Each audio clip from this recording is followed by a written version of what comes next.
I'm not just writing history, I am making it.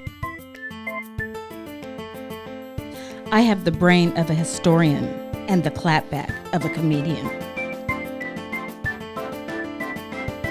You better come with sources, because I always check footnotes.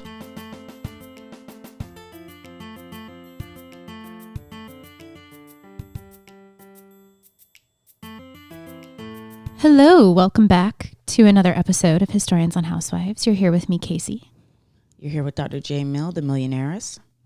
Max Spear, hello. Hello, hello. So today's episode is going to touch on issues of identity, belonging, citizenship, incarceration, immigration, deportation. So lots of things to cover with our guest today. But I thought to set up this episode, we could talk a little bit about the differences we see or have seen on Bravo when it comes to these storylines of imprisonment, incarceration between New Jersey and Atlanta, right? Where we have this multi-year storyline with the Guidice family. And it really was also a multi-year storyline with Phaedra and Apollo as well. So I thought maybe we could talk about some of these differences that we have seen with the way that these cases were portrayed, maybe the way that these storylines were made more or less sympathetic through the seasons, different fan reactions to these storylines, wherever we kind of maybe want to pick it up. Well, I think one of the things that is interesting about Apollo and Phaedra is the fact that, you know, no one really questioned whether or not Apollo was guilty or innocent. There was no one was making excuses for him. But of course, some of these crimes were the same. And they ended up in federal prison together, correct? The same facility? Yep. Mm-hmm. I don't know if this is the same facility that they taped Phaedra going to visit. So Phaedra went to visit Apollo on one of the episodes, but, you know, and he said he didn't really want the boys there, but she ended up bringing them. Or she didn't want them to go. Sorry, she didn't want them to go. And he felt some kind of way about that. But then if you look at New Jersey, Joe didn't want the cameras at the federal prison, and he didn't. And then of course they couldn't be at the deportation center, but he made it a big stink about he can't see his family. Actually, they did go see him. They just didn't film him. Right. Right.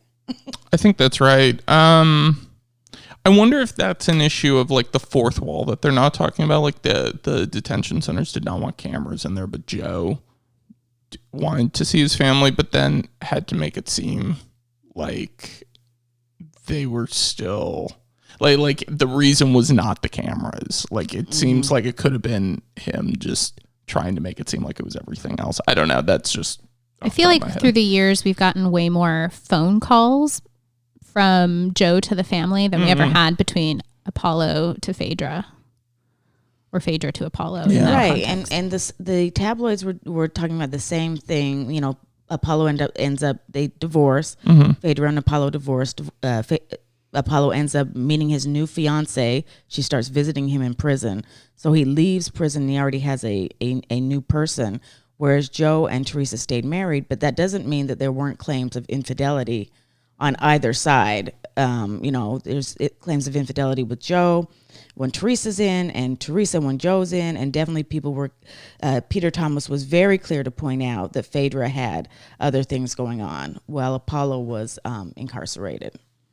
I do wonder if the other reason is that Phaedra is a lawyer, and she might have been a little bit more buttoned up about what is shown, and I don't know how she was connected to his legal case, if at all. If she was, she might have been or not. She definitely, you know, gave him tips, I'm sure, or talked to the lawyers, I'm sure.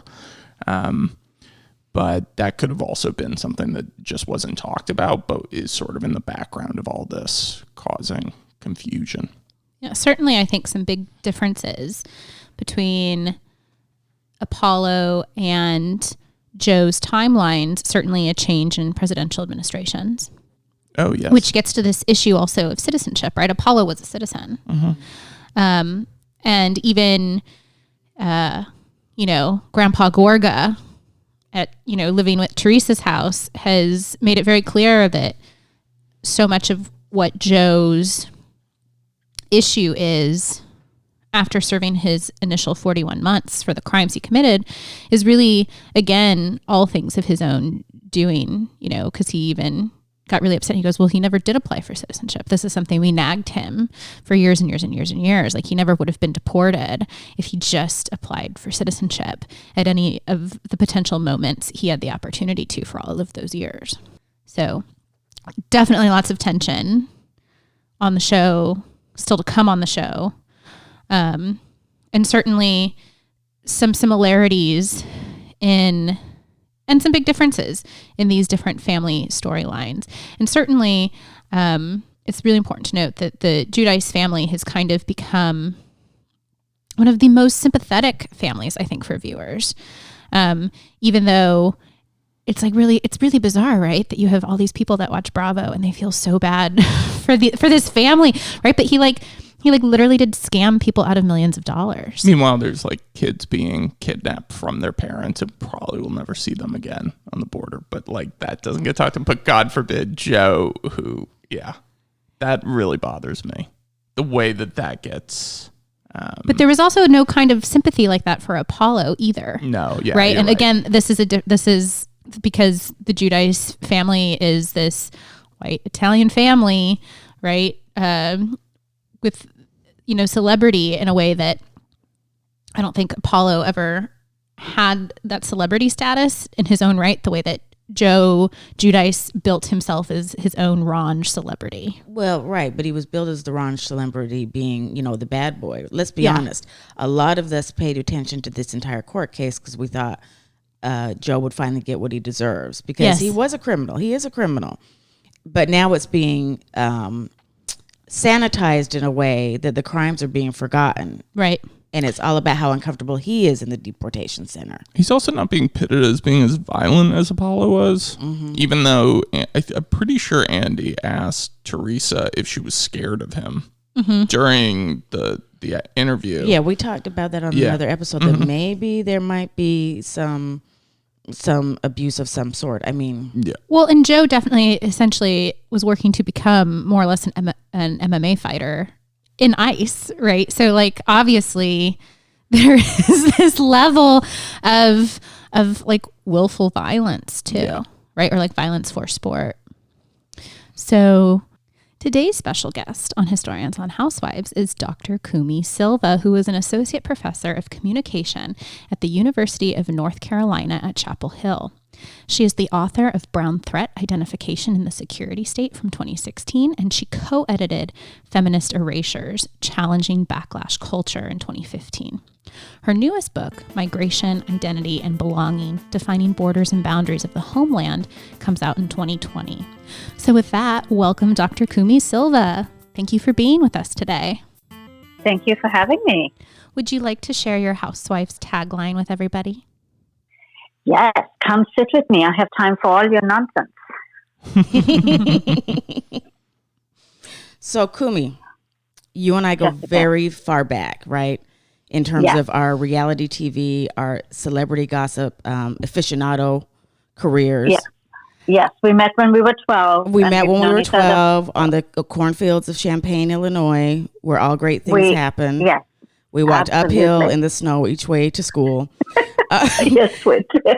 Can you just kind of tell us what drew you to kind of pop culture, communications, and media studies as a discipline? Because you are so kitschy, I'm just wondering what actually drew you to all of this. I think I was born kitschy. But I also love how you connected my love of celebrity gossip with my professional life, because you're right, those two are connected. But I have always loved celebrity gossip, and maybe that's what influenced my discipline of choice in some ways. So I was thinking about this, and I moved to the U.S. in 1993, and for the longest time, America did not make sense to me. I didn't get it. And then one day as an undergrad, I was reading Neil Postman's Amusing Ourselves to Death, which like I think came out in 1984, 85. And I was like, oh my God, this makes sense, because Postman makes this argument that, the United States and the media currently, it's like Vegas, the entire city that's shiny, that's built on sand and nothing else. And then shortly after that, I also read Guy Debord's Society of the Spectacle.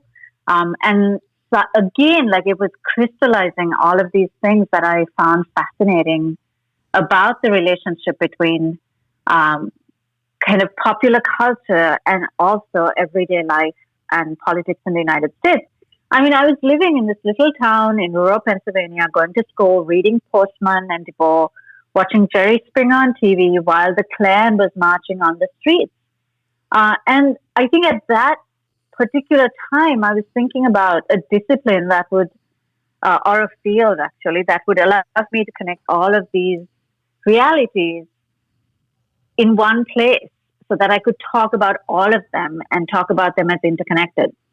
And communication and media studies is that. It's been great. Like I've been able to actually talk about all of the things that I love, which is also not just politics and popular culture, but also geography and space, and to think about how identities are projected or manipulated, and how micro relationships are framed by like macro conditions.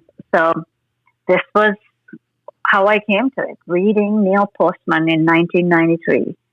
So when did Bravo become a part of your TV viewing? What is it about the Housewives and the New Jersey Housewives in particular that keeps you watching? So the weird thing about Bravo for me is that it's not even so much of watching as much as I follow everything online. And I don't know if it's like the nerdy academic in me that loves rabbit holes, but once I start watching a clip, I'll like go back to people's great grandparents and keep trying to dig up and find things. And I'm kind of fascinated with Bravo generally on several levels. One is that Bravo wasn't even a thing, right? Till Andy Cohen kind of became Bravo, became the person who became this network that about a decade ago. And then because he made the Housewives franchise so popular, that it became its own, it has its own life. And I think one of the things that I love about Bravo is that it's ridiculous. Like I love the fact that it's ridiculous. It doesn't try to be anything that it's not.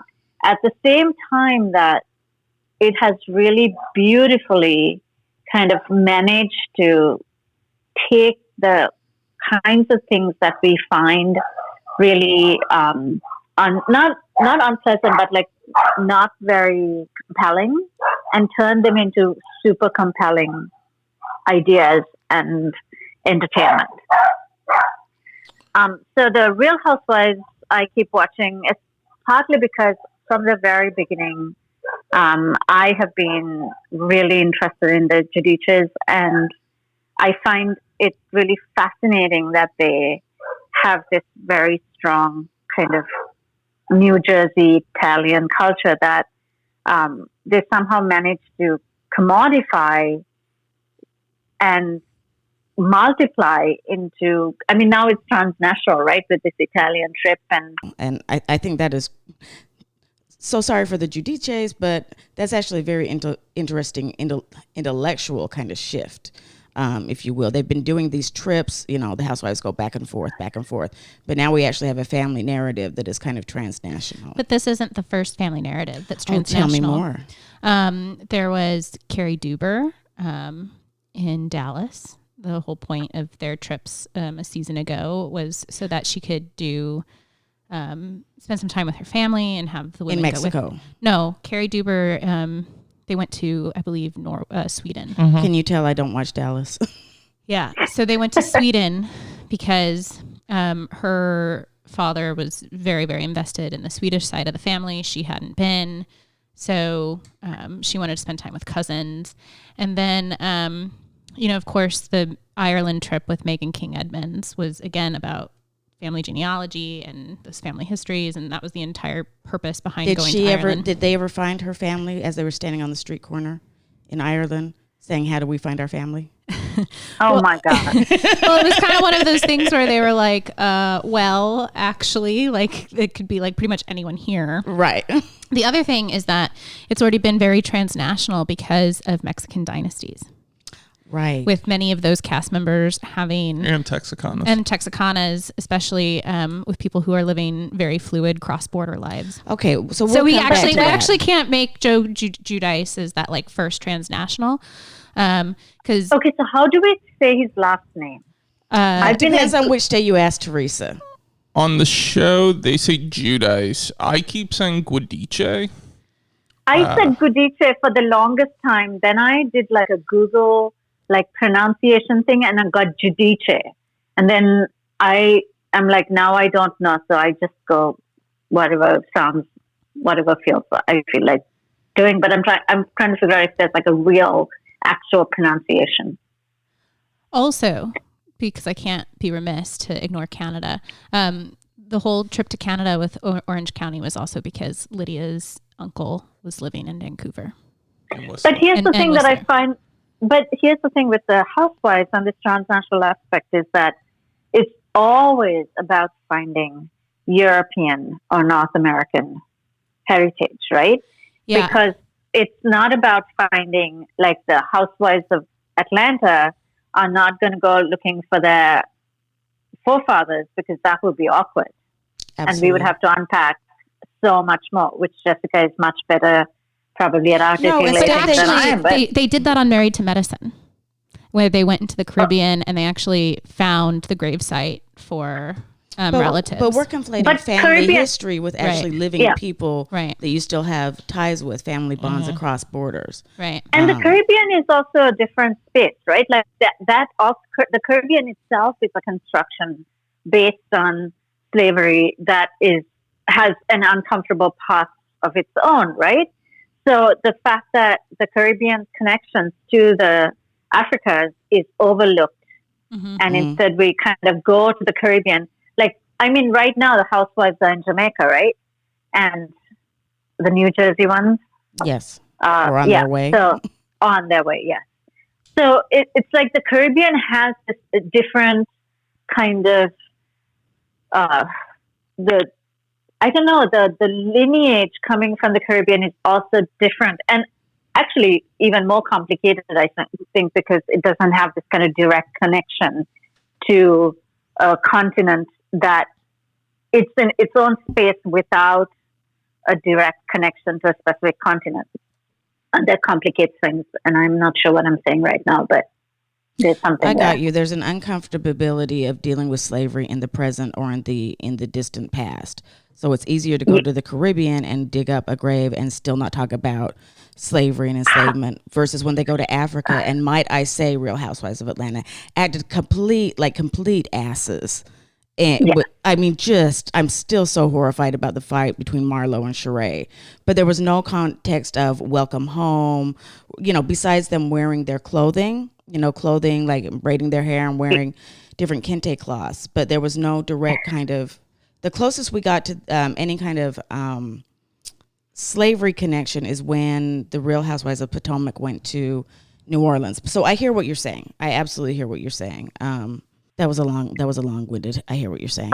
No, but I think that's what's really interesting to me about Bravo is that it has been able to capitalize on trends, even kind of progressive trends, and commodify it in a way that's palatable to a mass audience, right? So even the transnational aspects, even the immigration aspects are all about how they can kind of tap into this larger political issue, but market it in a way that is appealing to an audience and people can connect. I mean, I was on Joe's new Instagram account, and the people who write into it, who are so supportive of him, who want him to come back to his family, it's incredible. I mean, it's incredible the support he has.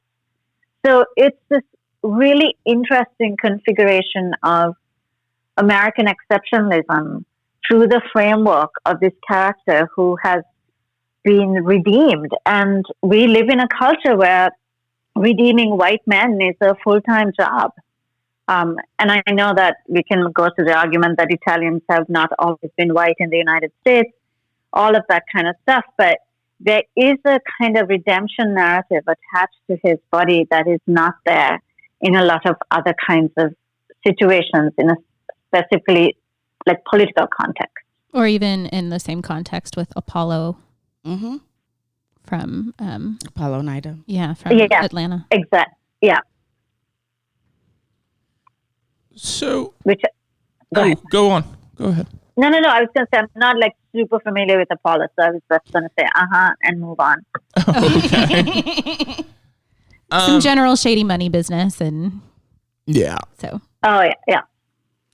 So who are your top 3 Bravo celebrities? How'd you pick them? So definitely the Guidices, and I kind of love to not love Padma Lakshmi. So does she count technically as like a Bravo celebrity? Oh yeah, Yes, she does, right? Mm-hmm. Because I find her fascinating because as a South Asian, like this is a woman who has managed to whiten herself kind of symbolically to such an extent that it's her name, and like there's something that gives her a little bit of exoticism. Again, that makes it very appealing to a large audience compared to other kind of popular South Asian or American actors of South Asian descent, like Mindy Kaling, who still very much kind of relies on a different kind of aesthetic and narrative about being of South Asian descent. But Padma Lakshmi fascinates me. Also, about 10, 15 years ago, I think, she had a cooking show on Food Network or something like that, didn't she? I think so. And I watched one episode where she was trying to talk into the camera and cook at the same time, and she couldn't. So she would stop mid-sentence and like stir and then start up again. And like it was watching a train wreck and not being able to turn away. And I loved it. So I have loved her ever since then. And then I follow a lot of like Jeff Lewis drama around his children. And when he puts like the school on blast and then is mad that the kids get kicked out of the school or the daughter got kicked out of the school. And then of course the Guidices are endlessly, like I said, I'm fascinated by them. Okay, Kumi. Sorry. No, go ahead. That's my roundup. That's your roundup? Okay, Kumi. Yeah. It's the moment that you and I have been on pins and needles for. Chrissy Teigen is an avid Bravo fan, and her husband, John Legend, has at times become a plot point in Watch What Happens Live and on Real Housewives of Atlanta. What is your hot take on Chrissy Teigen and John Legend as Bravo adjacent celebrities? My hot take is that the 45th president of the United States has done nothing good except make Chrissy Teigen popular.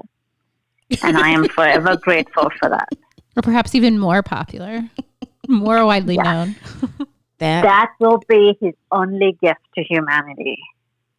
Am I allowed to say that? I don't see why not. Oh. I don't see why not. We've said way more about it. But seriously, I think that she is kind of her take on her ability to take on political issues and like her clapbacks are so just amazing that I find her really a gift. And I think part of it is that I am also very fascinated, and this is completely going off brand, but by the Kardashians for very many different reasons. And she's an interesting foil to them because they have a similar kind of, there's a really interesting synergy there that is also not, that is also a very compatible misstep. I don't know if that even makes sense, but there's this kind of, they're friends or have been in the past, and but it's interesting to see how, like, as you know, Kanye goes on his own journey, how people have started distancing themselves, and how all of that kind of plays out through a lot of Chrissy Teigen's commentary is really interesting to me. Oh yeah, I think people could be professional. Well, people are professional trolls and follow Chrissy's clapbacks. And John claps back too. Remember Don Trump Jr. was talking about John Legend being trash because of something he said about the I don't think Donald Trump was the president yet, but John Legend said something, and then Don Jr. was like, what can we expect from an uneducated, stupid, blah, blah, blah. And then John Legend clapped back with, really? I went to UPenn. Kind of like, you. So they both have these iconic clapbacks. Yeah. So one more thing off brand, because, we've been dying to talk about it, you and I.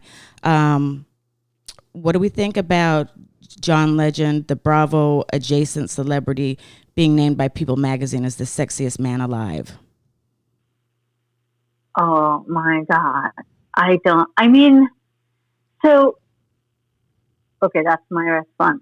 I've been saying is like, what the F is even going on right now? But I think that there's something kind of beautiful about it. Just like this very, like sweet? Tell me, Jessica. Like sweet? Yes. Like the It's good guy sweet. wins? Yeah, but it's like, I'm also like, is that like People's Sexiest Man Alive Christmas edition? Like the Hallmark Channel version of Sexiest Man Alive?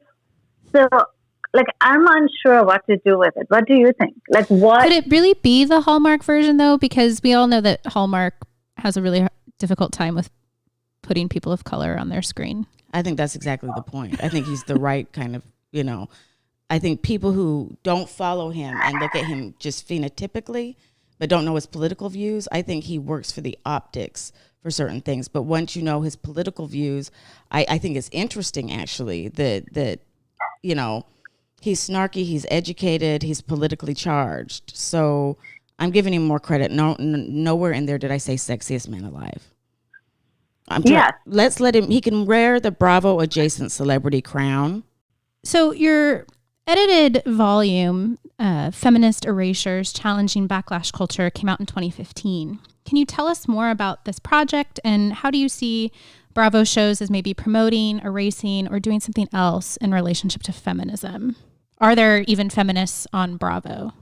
So that's a really interesting question. And I that was co-edited with Katie Mendez in 2015. And we were actually kind of hinging the book around this idea of backlash culture and the notion of faux feminism that people like Susan Douglas had made really popular. This idea that the media takes control of an image or a kind of idea of feminism and then commodifies it and sells it back to the public. So this idea that everything and anything is feminist and therefore, consumable. So for me, I've spent a lot of time thinking about whether Real Housewives is actually something that can be feminist. And I think on a very kind of general sense, the genealogy of the word itself is really interesting to me, the idea of using housewives, because, since the 1950s, exclusively describes white middle-class women. So what does it mean to have these women not be a conventional idea of, white middle-class women? Most of them are white, but still have these very crazy lives, and they are by no stretch of the imagination kind of a conventional understanding of a housewife. They also are, for the most part, super independent.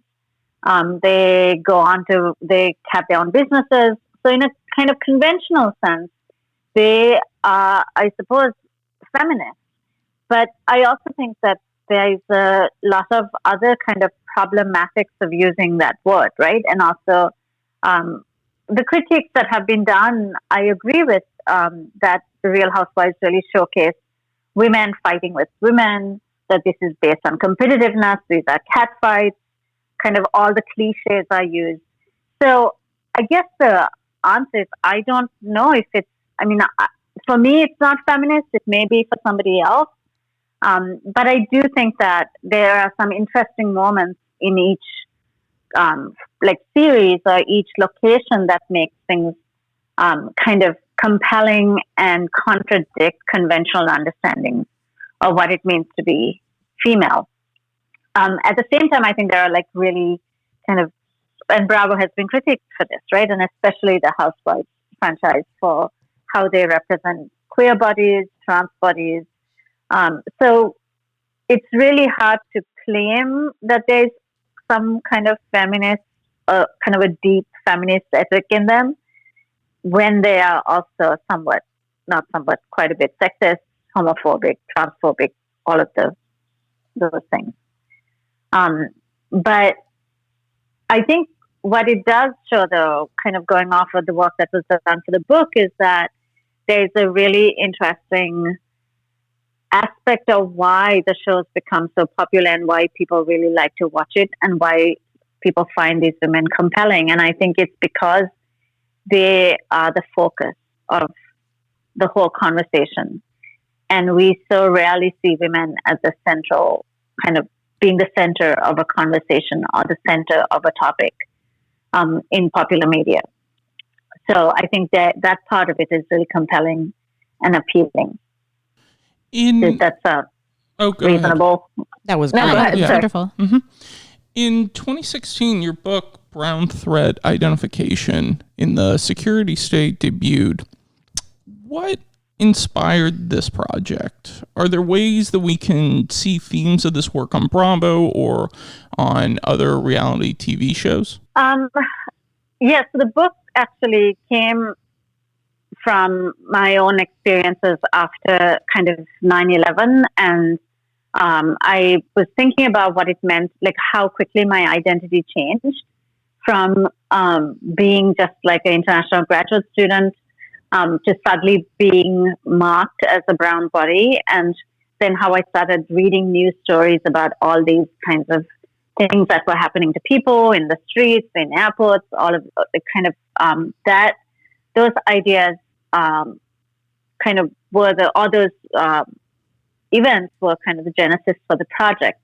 I was also writing my dissertation, and I hated it and hated the process. So I was doing this book as kind of a sideline, a side hustle, so to speak, and kind of putting things together. And then after I finished my dissertation, I realized I was more and more compelled to go into writing about the stuff I had been collecting and archiving.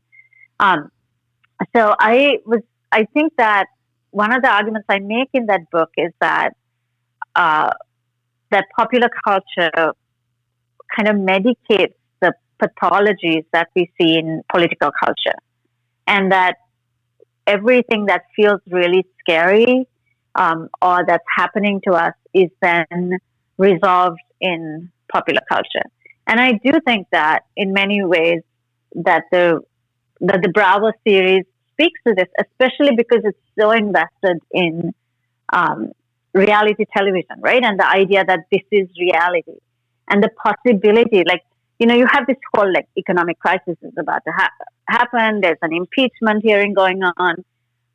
We are now trillions of dollars in debt, but look at the amount of money these people make. Look at the cost of an apartment in New York and what the realtors are making from that money. So it reinforces a kind of mythology of America that is very comforting. And I think that one of the things I was trying to do in Brown Thread was kind of show that, first of all, that is not the reality for everybody, that this kind of mediated representation is really meant to make a white audience feel better about the world we're living in. and that it also is a way of disciplining brown bodies. And I use the word brown very broadly in that book, and I talk about it being an identity that moves from body to body, and it becomes a disciplinary kind of product where you're brown not just by the color of your skin, but also by your behaviors. So if you don't behave in a white or white adjacent way, you're quickly disciplined under the changing kind of political landscape. And that media is a huge part of that. So what I find really interesting, in addition to the reality TV kind of projecting the wealth of America aspect, is that even in the Housewives series, all of the women, even where there is a largely African American cast, they still are following kind of white expectations of success and white expectations for aesthetic, for beauty, for how bodies are, how wealth should be manifested, how their houses should look like. All of these things are very much kind of a formula that they follow. So I make the argument in the book too that, that the Cosby Show in some way, like this has been written not by me, but people a while back, that the Cosby Show was really about showing Black people how to be white. And I talk about other shows being there that kind of do the same thing. And I think there are newer shows that do that. But I think some of the Bravo shows definitely do that too. Like, this is your aspirational model. And this is how not to be a brown person who undermines the security and safety of the United States.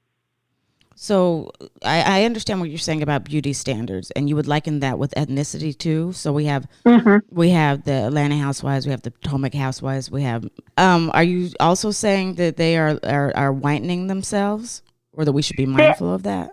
I think we should be mindful of that. That, what they're doing actually is emphasizing some aspects of the stereotype to cause them to be identified, that allows them to be identified with the popular representations that we know, right? So the fighting, the kind of aggressive fighting where the fights are a lot more physical, that we associate with in like the TV shows with non-white people, are also there in the Housewives. And the white Housewives, though there are some aspects of it physically, the physicality, that's a lot less. That's my general take on it. Maybe the three of you would disagree with me and say they're all kind of somewhat physical. But I think that's the thing, that we don't recognize that that's happening, but I think that is happening.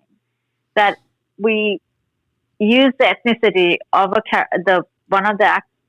can't be actors, right? One of the stars, to make sure that we recognize them for who they are ethnically, in spite of them performing whiteness. I think that this point that you're making about the differences in physicality is an important one on kind of the behind the scenes, what happens at Bravo, because I think part of the reason it gets that much more associated with women of color is that when white women are getting physical, no one's being force sent to anger management, right? Yeah. As a part of keeping their contract, right? So in some ways, the discipline of these moments is skewed in ways that reinforce these stereotypes further. Yeah, so that's exactly it. Like, one of the things that I've shared this with you, that I think what it does is like turn brown people into like palatable individuals for a white audience, but they keep a little bit of the trash part so that it browns them enough to still make them entertaining enough. So, because you don't really because we are trained so much as an audience to enjoy particular stereotypes, right? We're trained to watch things in a particular way. We want to be able to recognize the images that we see immediately as existing categories of people. And we want to see people who are not white being not white in the way that they have been historically produced as being. Whether it's real or not is irrelevant. The thing is that we want them to be like that. That's how, white supremacy works, and that's how the structure works. Is that they have to somehow show that they are the ethnicity that they physically look like, even so if they are not that. A caricature, Yeah. right? A caricature of themselves. Absolutely. Interesting. Caricature the stereotypes. Right, a caricature of the stereotypes. Stereotypes. It's kind of like W.E.B. Du Bois talked about, what does it feel like to be a problem? And I think Casey's point goes right to that. People of color, Portia, Kenya, whoever, they're sent to anger management, right? The black rage is the problem. It's not that the producers are inflaming anything, right? And kind of producing on the fly. So, and that. Go ahead. Sorry, go ahead. No, that also that black rage is unreasonable. Like that is the part that I think always kind of gets to me, is that if you are really aware of the history, if you are really holding yourself accountable for knowing the history of this country, you cannot think that any form of black rage is unreasonable, right? But the fact that immediately these women are disciplined, that it shows how unfair the system is and how unfair the structure is. Because when white women misbehave, it's considered an anomaly. And it's just a misstep. And I think, some of the work I'm doing now is a lot about like what does redemption of white men look like. And part of it is that this is like totally off brand, but we even do that by using black women's bodies to redeem white men, like we use Michelle Obama's body to redeem George W. Bush, right? Right. So that their friendship somehow means something, because, look, he has one black friend, so he must be a good person. Not one black friend, the black friend, right? Yeah. Everyone wants to be friends with Michelle Obama. Yeah, exactly. So, Kumi, your newest book, Migration, Identity, and Belonging, Defining Borders and Boundaries of the Homeland, will be available in 2020. How has your research interest evolved over time, and what do you want people to know about this project? So this is, again, a co-edited anthology that I am co-editing with the fabulous Margaret France. And she and I have talked a lot about the idea of citizenship and what does citizenship mean. So this book is actually about the basic question is, how do you know you belong to a country? And in doing that, we're kind of questioning what are borders, how do borders come to be? So all of the contributors to the collection look at the fluidity of the border in their own context, in their own field. So some people are looking at the legal system and how borders are constructed legally. Some people are looking at their own kind of narratives about immigration and how people kind of go back and forth between countries and what is home when you leave home behind. There are also people who are engaging with the colonialism in the African continent and the splitting up of previously existing legal boundaries on the continent that resulted in ethnic warfare more recently. So the book is really an extension, or maybe not an extension, but a branch of an area that I have always continued to be, I have been interested in, and is also leading to my next single authored book, which is kind of to look at how we manipulate existing structures for the benefit of particular groups of privileged people. And that's kind of where that book is coming from. And it just brings together a lot of emerging scholars in the field of migration and immigration, and people who are interested in using different methodologies. So there are narratives, there are kind of critical cultural approaches. So we're really interested in looking at this one question about how do we know we belong from multiple perspectives. Right, fascinating. We'll all look for it. So we've reached that time in our episode where we have our Bunko Party game break. Mm-hmm. So today we're playing a game called All About the Range. And so this is essentially my version of a Range trivia. And we're just going to see who ranges the best. So this is kind of different from games I've created before. But you and Jessica and Max will still be competing against each other. But unlike other games I've come up with before, you don't really have to know things like the season or... Oh, yay, we're going to win. We being me, I'm going to win. It's a little bit more varied and maybe funkier than that. So, do you feel ready? I feel ready. Okay. So the thing is, we can't, I'm going to ask the question. If you know it, just hold on for a second. You can say like, oh, I'm ready. I got it. But we have to let Jessica and Max actually write their answers down. Okay. No surprise, I cheat. So that we keep it all on the up and up. Okay. Our first question. Name all 4 of Teresa's daughters. I know the answer. Why am I writing this down? Just to be sure. I'm missing one. How is that even possible in this United States of 2019? I'm ready. I'm ready too. I'm as close to ready as I can be. Just play Teresa's voice in your head. That's what I had to do to get all 4. Yeah. Okay. You can go first, Kumi. So it's Gia, Gabriella, Melania, and Adriana. Excellent. Gia, Melania, Gabriella, and Adriana. Max. I had Gia, Melania, and then I couldn't remember the other 2, so I wrote Ariana and G with a line. Close. Okay. Who is older, Jennifer Aiden or Jackie Goldschneider? Can I Google this? No. This might be a trick. I think it's a trick. I think it's a trick. Do you guys all have a guess? Mm-hmm. Okay, Kumi, what'd you come up with? Jennifer Aiden. Okay. I had Jackie. You had Jackie? I have Jackie, but I'll tell you why I think it's a trick as soon as you tell us the answer. It is Jackie. Jackie is older. Okay. Jackie's a beautiful woman. She just presents as she's older. More mature. Yes. Okay. For this one, I'm going to need the actual full name.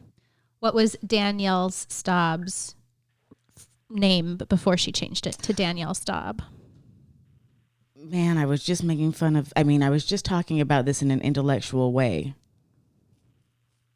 I don't know. But I want like the full one. I don't know the full answer. Okay. I do. Oh, wait. Oh, my God. Her last name is like a shoe, a running shoe. Can I say it? I'm not going to get it. Max, do you need more time? I'm not going to get it, but maybe half credit. Okay. You want to throw it out, Kumi? So it's Beverly Ann, and then her last name is a shoe brand where they make hiking.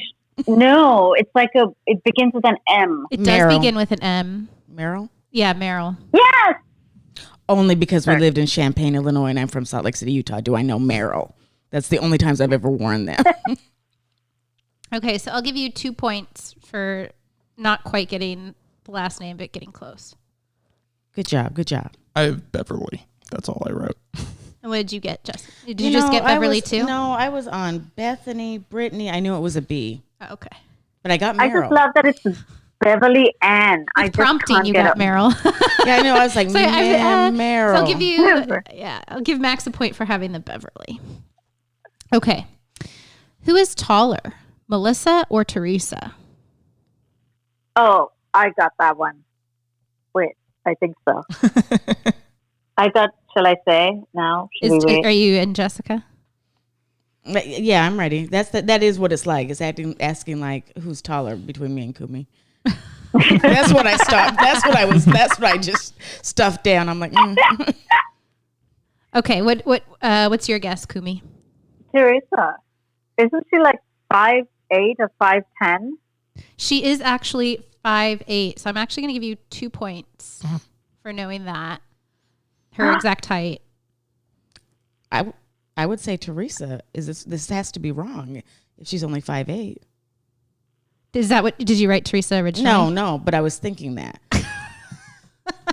You didn't lock it in? No, I was too busy like holding down the Kumi Jessica reference, how they're both. Because Kumi is taller. Right, but Kumi is the tiniest little person.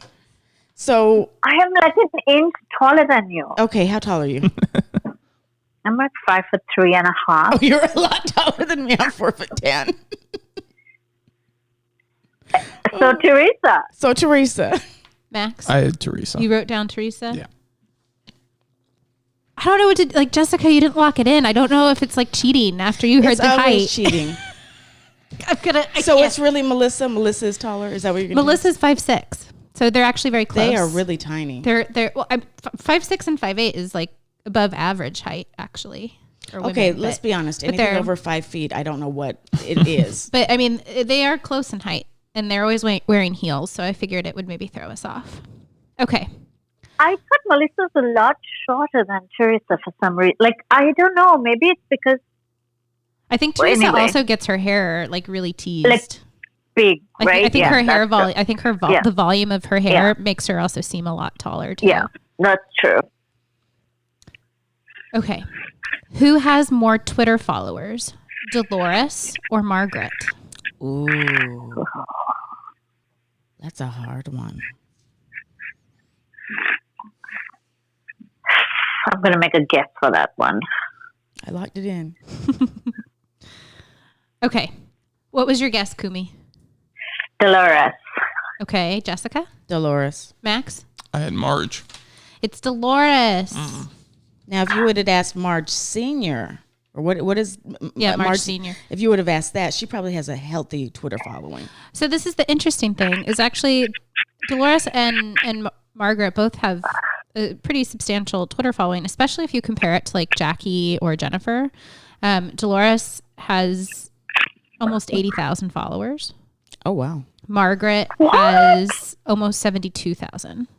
But like someone like Jackie and Jennifer are hanging around about the 20,000 mark. Now Bethany Frankel has 1.6 million. So show off. Yeah, to but put it in perspective. But and even Vicky Gumbelson has like 700,000. So it is like a big range of like housewife followers. But you know, it's partly because of the coverage they get, right? Like because Bethany and Gunvalson get tons of coverage from places like People Magazine, where I get all my news. Yeah. Well, and the funny thing is that, you know, Ramona and Vicky have had a feud for years about who's, you know, the most important original housewife. But Ramona only has about 500,000 Twitter followers. So at least Vicky wins on social media. Bum, bum, bum. So they can keep feuding. It'll be entertaining for us. Okay. What dish sparked the Melissa and Teresa feud? Oh, could we get couldn't this be a multiple choice question? Yeah, can you do a multiple choice question? Right. It's actually, I think, a multiple choice question. I don't think so. Because they still talk about it all the time. There's even been Bravo News articles this week about going back to this dish. Really? Yes. Okay, can I say? And about why the dish was offensive. Okay, go for it. Max, are you locked in? Yeah. Yeah. I don't know. I'm going to, never mind. I'm going to say lasagna. Okay, Jessica? Was it the sprinkle cookies at the Christmas episode? Max? I said lasagna too. It was the sprinkle cookies. Yes. That were on display at the Bravo Museum at BravoCon, which is the only reason I know the answer. Yeah, it's the sprinkle cookies. And again, Teresa was like, you can't just go to like Thrifty and buy a plastic container of sprinkle cookies. Like sprinkle cookies are great if you get them from a bakery. And that's what launched the massive feud. Oh. Yeah. So, because I think it was like either some holiday party or it was like some important family gathering. Oh, I can't. So, Yes. Don't you also have a beef about lasagna Am I just stereotyping? Oh my God, I'm doing exactly what I tell people not to do. Max, you did it too, so there you go. I did, but my rationale was like, No, don't there they are pride no butts themselves? in this. Oh, I'm gonna. You're gonna bust it? Oh, I'll butt this. Okay. Well, I do think.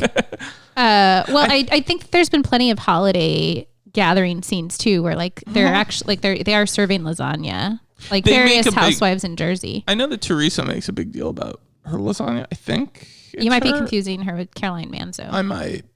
I mean, it's been a while since. It was all about the sprinkle cookies, because what else would be so ridiculous that you'd be upset about? The sprinkle cookies. But you're right. We were both stereotyping. Okay. This one. What were the actual crimes that the Guidices were charged with? I should know these off the top of my head. I know some of them, I think.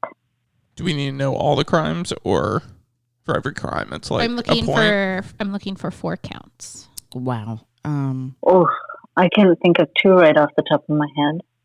Yeah, I have 2, I think. I hope this isn't like the lasagna. Some of them are the same as the parents going to trial for the whole college admissions scandal. Mm. Oh, really? Oh, that's right. Because which is also had fascinating, right? Because they spent so much time in prison, and Lori Loughlin got less than 2 weeks. Ugh. Well, Felicity Huffman, not Lori. Yeah, you're right. Sorry, Loughlin Felicity is- Huffman. Lori Loughlin still hasn't been charged. Yeah. Yeah. I went to the wrong actress. And Teresa had advice recently for Lori Yes. on how to parent through this. Yes. Ugh. Okay. So I think what I have is evading taxes for 3 years and declaring bankruptcy and hiding assets Okay. and wire fraud. Yes. And I don't know the 4th one. Jessica? I have tax evasion, embezzlement, and fraud. I don't know the 4th one. I only have money laundering and tax evasion. So we had the tax evasion, and then technically there were 4 counts of fraud: bank, mail, wire, and bankruptcy. Fraud gets the answer. Yeah. Yeah. So what did you have again, Max? Money laundering and tax evasion. I feel like I wanted you to be more specific than money laundering. So I'm a historian, not a lawyer. Bank, wire, and what was the other one? bank, mail, wire, and bankruptcy fraud. Okay. So that was like upwards of like 5 points, did you say? well, I was looking for the 4 counts of fraud, but the tax evasion too. I was like, well, why not? Okay. We could do that. But it was 4 separate counts of fraud. And that's why I find it interesting, is because some of these counts of fraud, at least the mail fraud especially, is something that's been on the table with everybody accused in the college admissions. So our points are as follows. In 3rd place, we have Max with 6 points. In 2nd place, we have Jessica with 9 points. And our guest, Kumi Silva, wins with 12 points.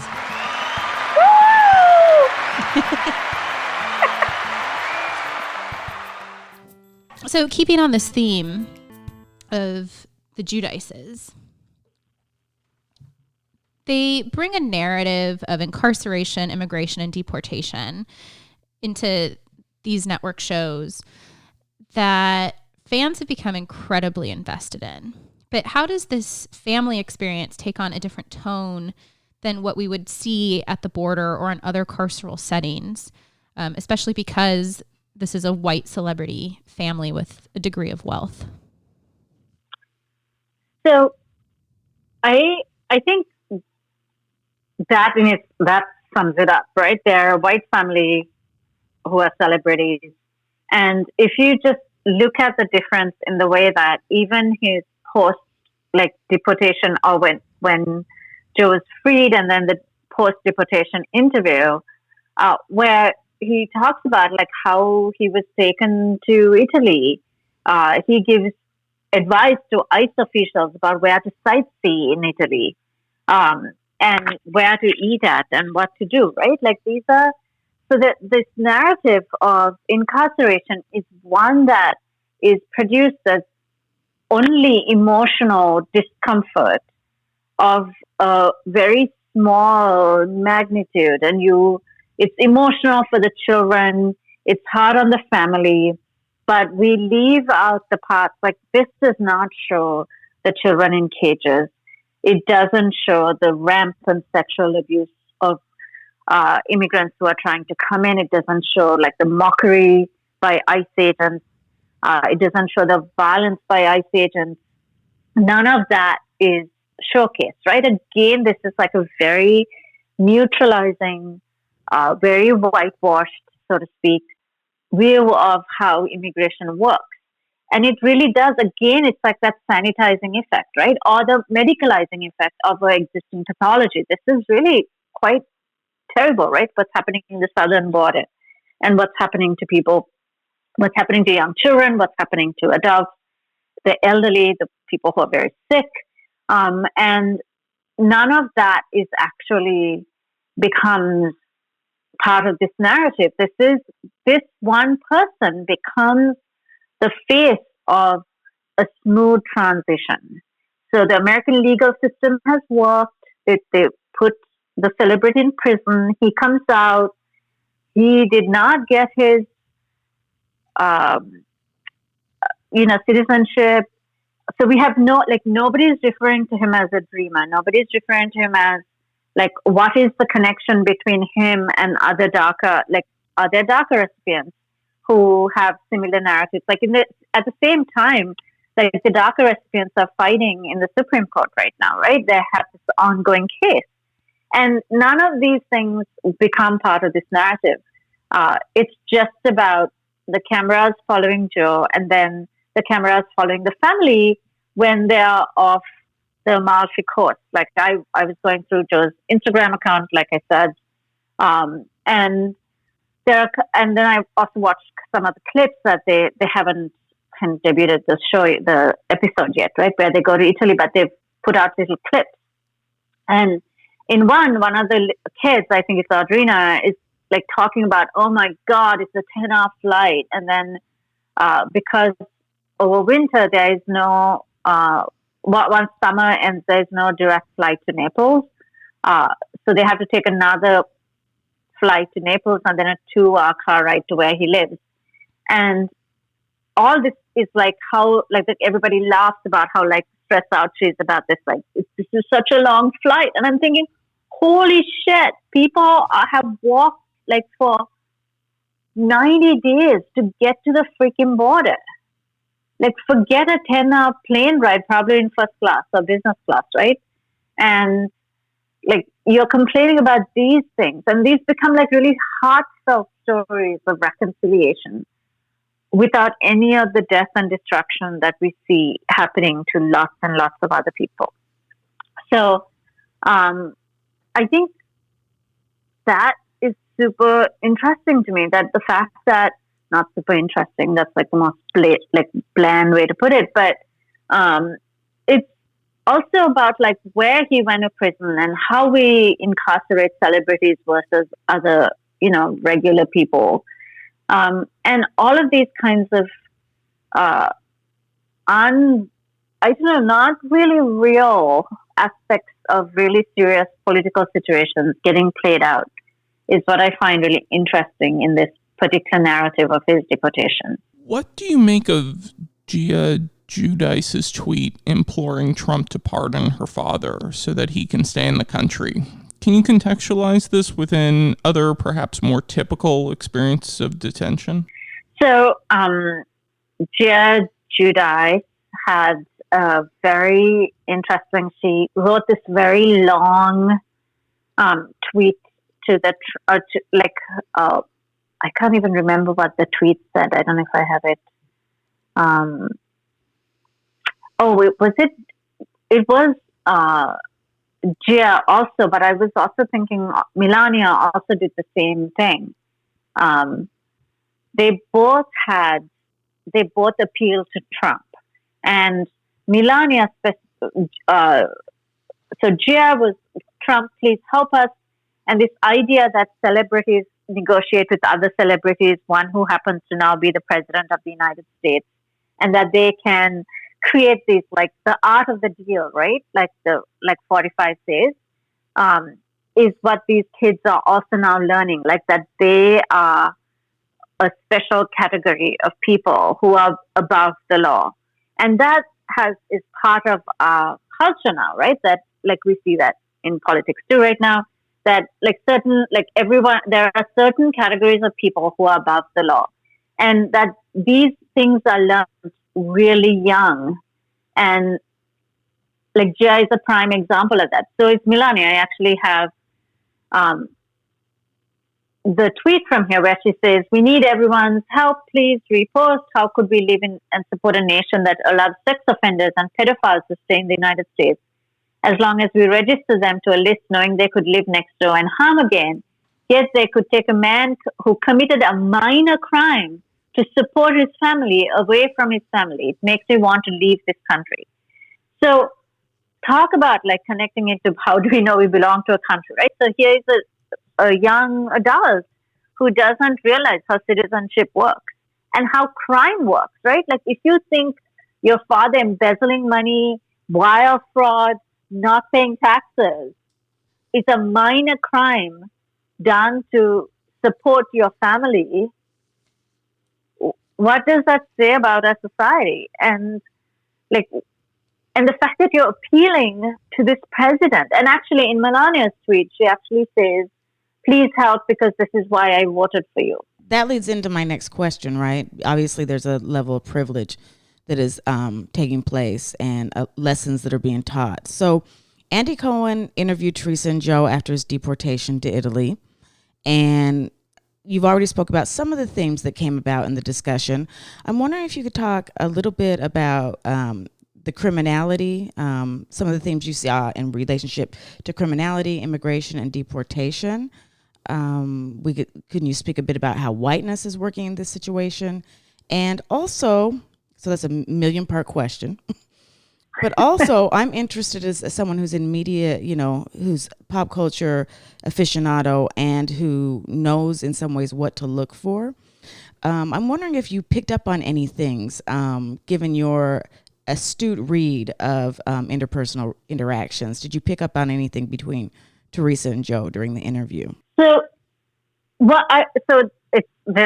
is a multi-part answer to your question. One is that the dynamic between Teresa and Joe, I have a lot of, I believe this is like a giant publicity stunt, and that all of the conversations between them seemed very rehearsed, even when they were doing that interview. But so that's one part of it. Like I think that there's always, reality television always has a narrative, right? Like there is no way that these things aren't edited, and an arc is never not laid out. Reality TV is not real. So there has to be an arc to this narrative. And the arc is that they are moving towards separation. But we also, in the United States, we also rely on and absolutely need happy endings to these kinds of narratives. So I can talk more about that later. So I think this arc is kind of playing out.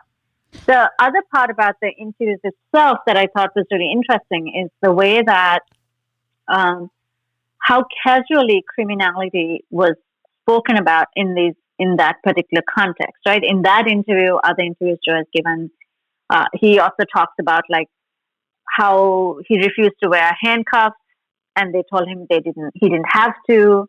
And it really highlights how, and like I said earlier, like how he gave ICE officers recommendations for restaurants and sightseeing. And these kind of highlight the difference between how different bodies are treated, right? So think about take like Joe in this instance and think about Freddie Gray, for example, right? Like how can you insist on you're deporting somebody and the guy says, "I don't want to wear handcuffs," and they let you and they take selfies with you, right? And you allow the guy being deported to take selfies. Let me backtrack. So Joe had selfies taken with the ICE immigration detention officers, and he kept saying they were like constantly taking pictures with him. And then when I thought about that, like, and when I kept, like, I kept going back to that clip and thinking, oh my God, Freddie Gray, like broken spine, handcuffed, thrown in the back. And then also I thought about Dylan King, and I know that there are variations on this, like the Burger King stuff, but the fact that he did get a meal, right? Again, handcuffed very differently. And that incarceration, we think of incarceration very differently when it comes to white bodies versus non-white bodies. And because the history of this country is so much based on seeing non-white bodies as commodity, as a product, that you don't have to handle these bodies as carefully. And I think that has seeped into every aspect of our culture, not just the police culture, but also the way we, like, interpersonal relationships, the way we see representations on TV, all of these things. But whereas in Joe's case, now you see like the white body that's treated very carefully. We can see that even in the political conversations that are happening now, right? If our previous president, if our previous president had done even 1/100th of what the current president is being accused of, he would be out. There would not be any like kind of redemption tour for him. And I think that you can see even in the way that this narrative is playing out. I cannot believe that deportation and incarceration are major storylines that are bringing people into the show. Like, people are fascinated by this in a way that they are not interested in the reality of these things on an everyday level. Or even, what about the way, this is building off of the point that you just made, that Joe's on screen with Andy, right? Essentially saying, well, I'm not a criminal. I didn't belong in ICE, right? Essentially distinguishing like what he sees as criminality, right? So like other people in ICE detention apparently quote unquote belong in ICE, right? But he didn't, right? So even this dichotomy that he is trying to create, where like, oh, I wasn't really ever that criminal. Like I didn't do anything wrong. But he clearly did. And so I wondered if you could even expand on this dynamic, right? Where it's even almost, white collar crime is not really crime. Well, and that's again the history of this country. Like, white collar crime has never been crime because the country is built on white collar crime. I mean, settler colonialism is white collar crime, right? Mm-hmm. So if you think about it in that sense, you recognize that, yes, we absolutely buy into this idea that it's not really a crime to do white collar crime, and that it's actually an indication of intellect, that you're able to game the system. And you can only game the system if you're white, male, straight, with money. And once you have those things, gaming the system is the mark of your superiority. And that's what Joe kind of keeps claiming, right? And Teresa is the perfect folly to that narrative, because her defense has been, I didn't know what I was signing. I'm just a little housewife. I didn't know. I trusted my husband. I should never have done time. But you can't do those kinds of,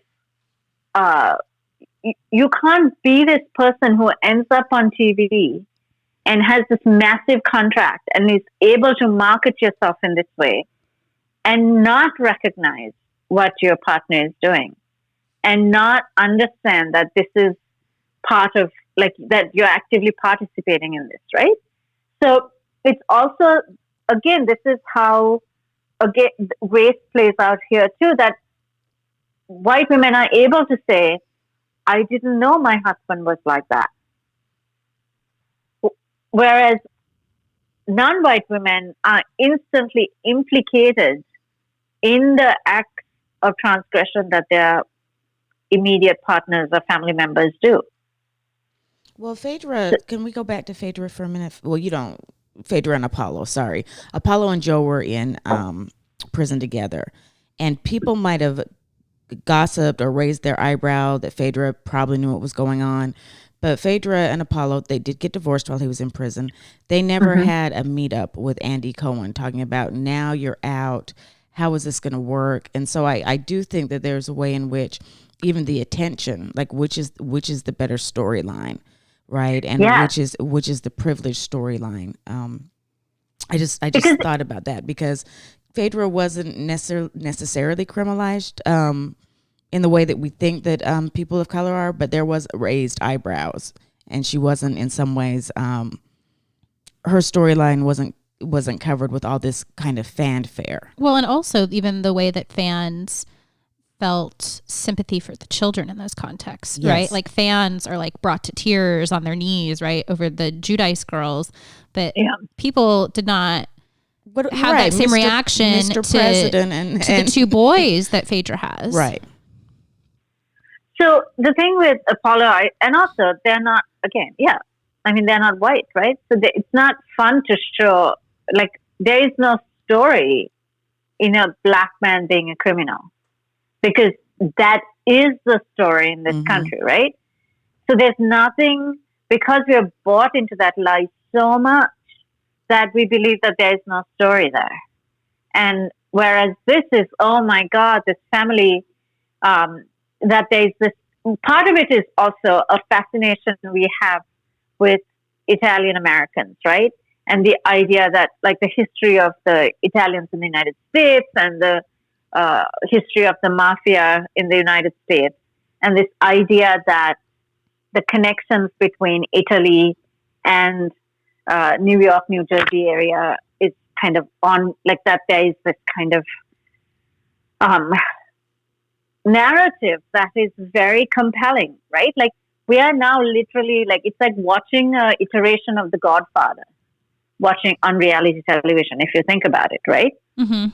So it's also a familiar narrative. And again, it's like a white family, white collar crime, or maybe not such a white family, but, you know, enough that because we have been trained to read Italian Americans in a particular way through films like The Godfather, we're able to see this as a plausible narrative and one that may be interesting for the American public because of that familiarity.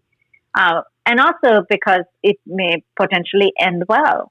Whereas a black crime story, well, that's just not going to end well, right? Like, he's just going to go on and have like 6 other children with somebody, like a multiple number of women, because those are the stories that gain traction in popular culture around non-white bodies. Like stability, intellect. Again, to go back to a John Legend thing, right? Like, people are outraged because he's not sexy, because he's not bad. Because if you are going to quit talking about my pathology, okay? Please don't read me to all our subscribers. But yes, I hear he's not the bad boy, right? So he can't be sexy. Yeah, exactly. And if he's black, he should be bad. Like, what's the point of a black guy who isn't bad?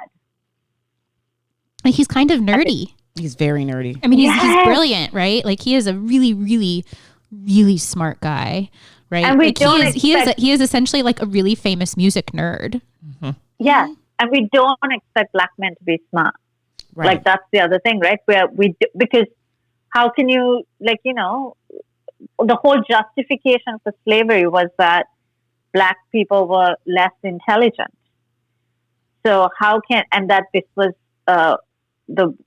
slavery was a way to lift them up instead of something evil. So to acknowledge black intelligence is to acknowledge that, like, what white people were horrible.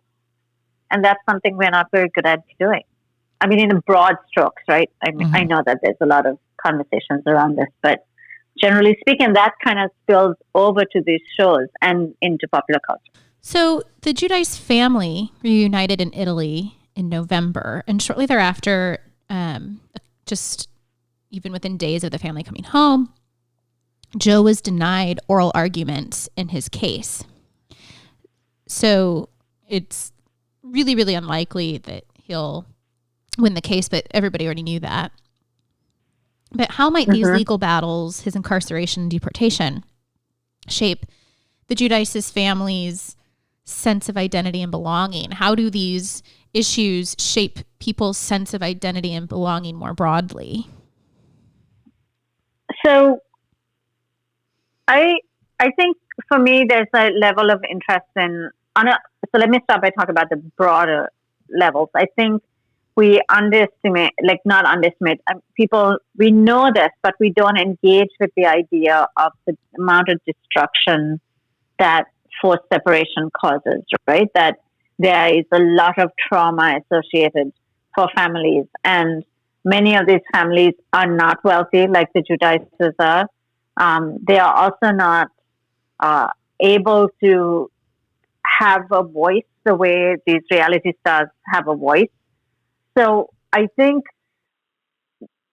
on the one hand, I appreciate that this is a public conversation and that this is happening about a family's separation, but it's still so very different very different from the realities of families who are experiencing this, especially along the southern border, because there's none of the violence, none of the brutality that happens daily, every few minutes along that border, right? So, but I think there's an element of this that's really important for us to recognize that, this is hard, so hard on families. Imagine the young children, like if Joe is having a hard time, Joe's children are having a hard time. Think about the 2, 3, 4-year-olds who are in these detention centers, separated from parents. Imagine that reality, right? So I don't know if the public generally is able to put those two things together to kind of sympathize or empathize. People who are empathizing and sympathizing with Joe and the family, whether they can make that same connection to the people living on the border. But at least I'm hoping that will open up that conversation. Do you think Teresa will stay with Joe? Here's my prediction. That for now, this is, like I said earlier, it's an arc, right? Like this is the storyline. It'll unfold. It's part of the brand. This relationship is very much part of the brand. And they will go on for a while until they will break up and then have some kind of tearful reunion, maybe in Italy.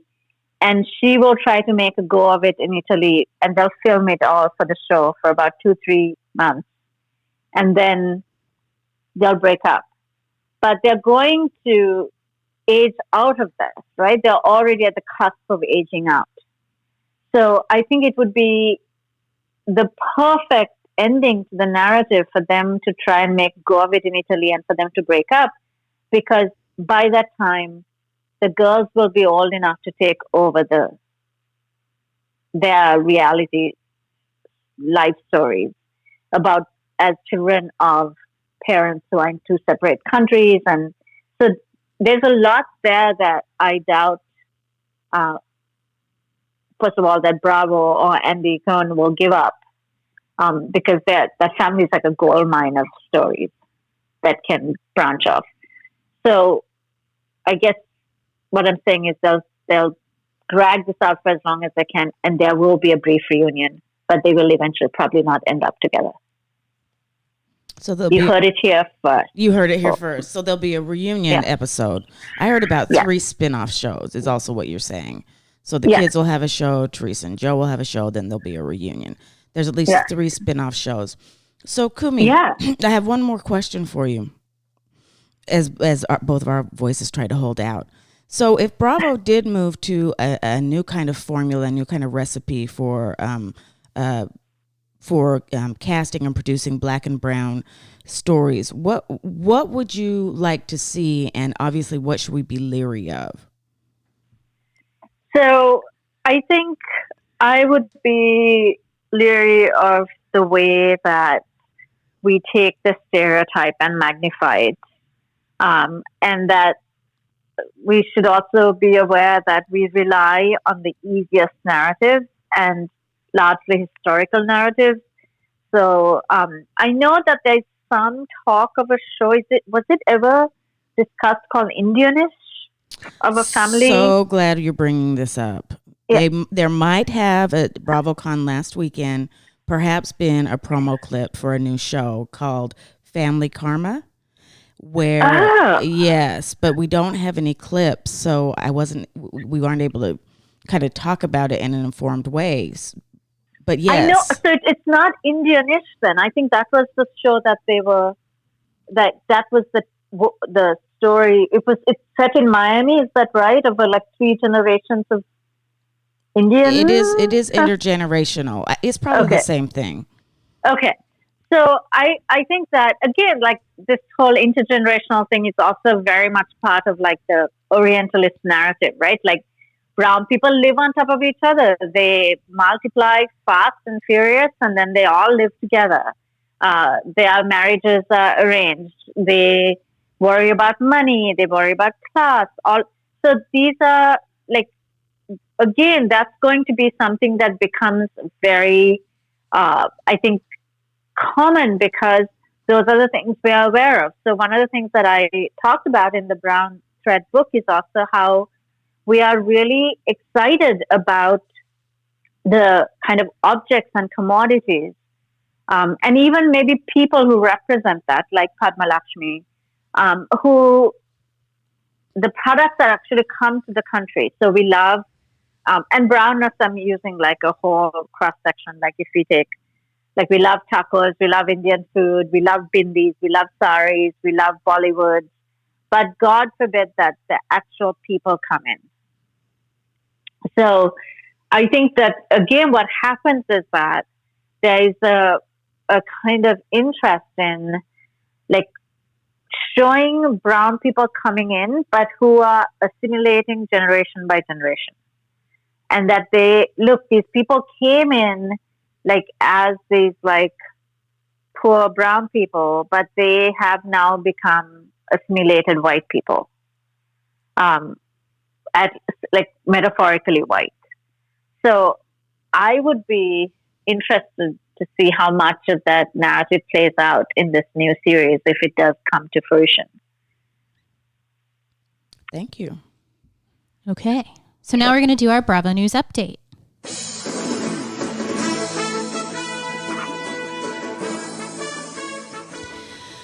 So, Kelly Dodd got engaged to her boyfriend of 3 months, Rick Leventhal, who she was set up with by Ramona Singer.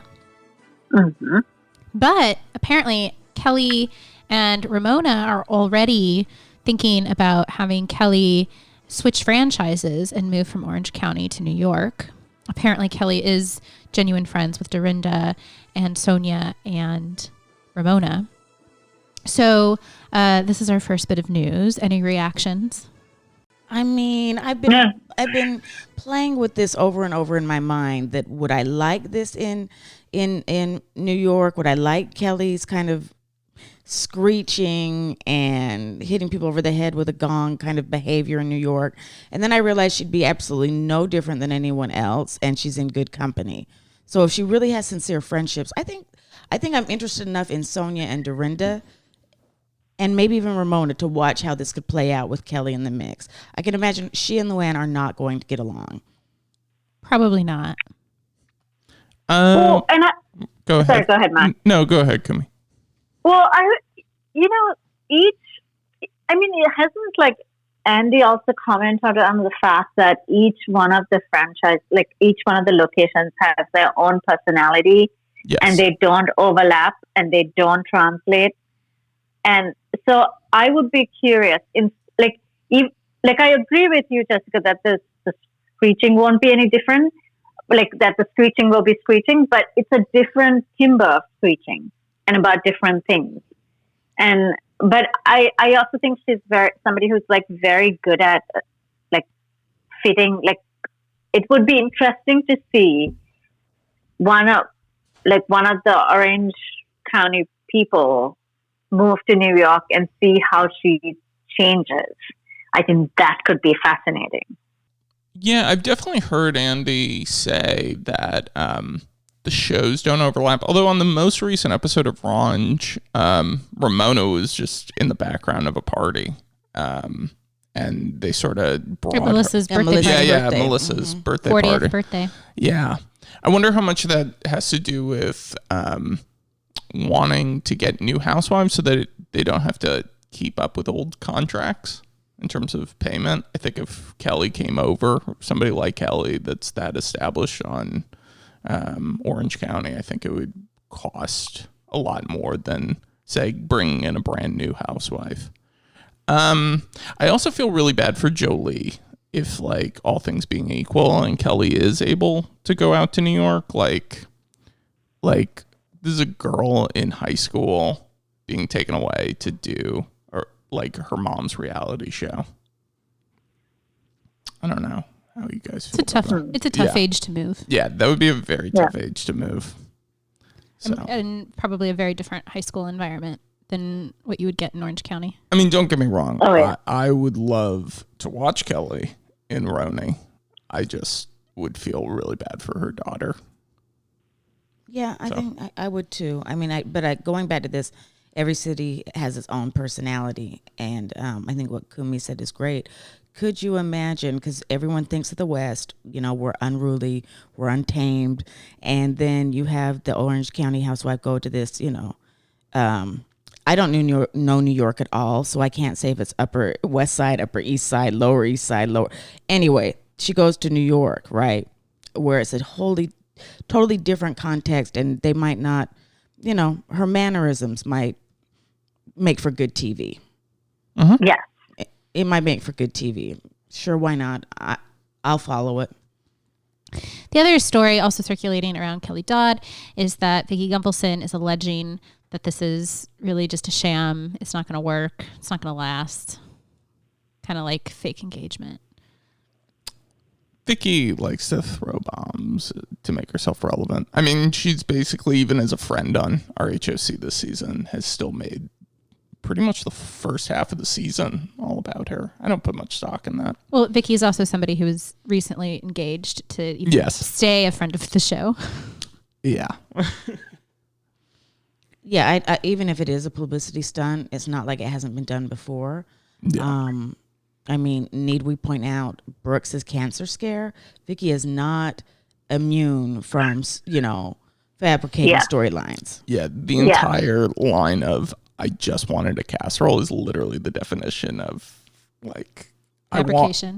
Fabrication, and I want attention. Yeah, I mean, she was right almost to the day for Megan and Jim Edmonds' divorce, but I don't know if I credit her with that kind of premonition in all cases. That's our Bravo news. So Kumi, tell us what's next for you and what do you want people to know about your upcoming work? How can they get in touch with you if they want to know more?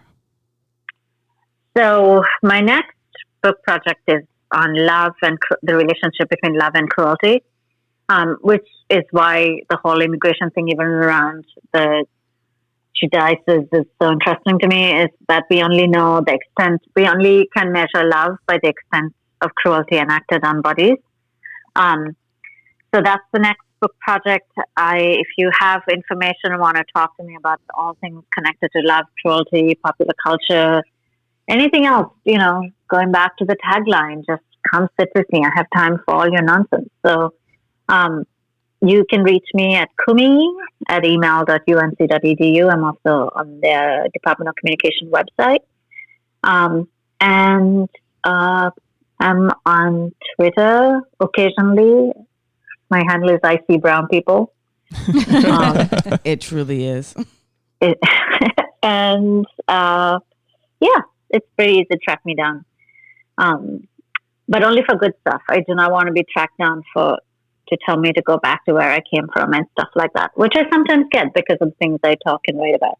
Oh, that's awful. So, but if people want to message you, did you see this Joe Giudice story? You want that. I want that. Absolutely. Thank you so much for taking the time to be here with us today. Thank you so much for having me. I had a lot of fun.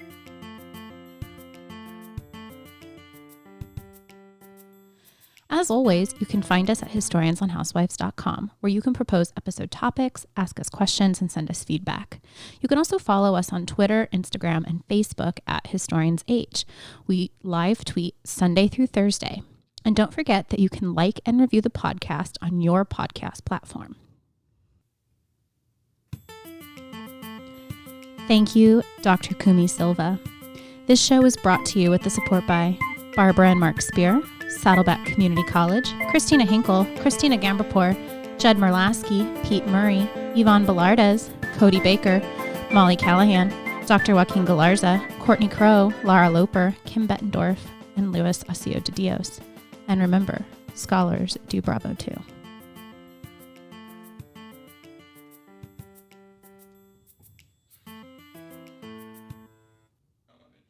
Oh, wait. Is this it? Yes, I found it. Holy shit. Okay. Are you starting to see why she's my friend? Oh, so I